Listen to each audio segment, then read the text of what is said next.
Night shift increases your risk of strokes, heart attack, diabetes, and high blood pressure. But if you have to do nights, you have to do nights. So here's what we're going to do to try and counteract that. Number one, we're going to try and replicate the normal circadian rhythm as much as we can. What do I mean by circadian rhythm? The normal circadian rhythm is that as the sun comes up and it becomes bright, your cortisol levels rise and your body is in a state of wakefulness so that you are able to go about your day. And when the sun goes down and the moon comes up and it's dark, your levels of melatonin rise so that you can be in a state of sleepiness and you can go to sleep and then wake up the next morning to start all over again. Now, if you're working nights, your pattern is backwards. When it's time for you to go to sleep, it's bright outside, your brain is confused. So what we're going to do is we're going to trick our brain to thinking that day is night and night is day. When you are at work, try and get as much light as possible. Don't sit in a dark room. Don't sit in a dark closet. Let the light stimulate you as much as possible so that you are in a state of wakefulness. And then when you leave,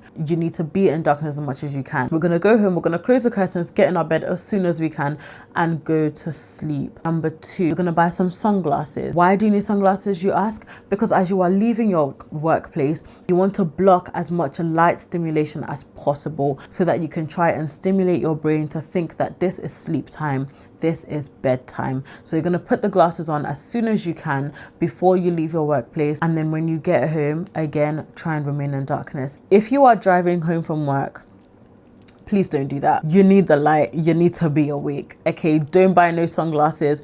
Don't do nothing. You can buy the sunglasses and then put them on as you are leaving your car into your house. But if it's only going to be a few seconds walk, there might not be any point. But if you're not driving and you only have a short distance to get home, then put the sunglasses on. Number three, we're going to be as mindful of our eating habit as we can. Let me tell you right now, the night cravings are real. The night cravings are real. And the nurses on my ward, I feel like they have a personal vendetta against me, because even though I tell them I'm trying to lose weight, every night shift they're trying to stuff me with chocolate cake, and I've got chocolate cake coming out of my ears.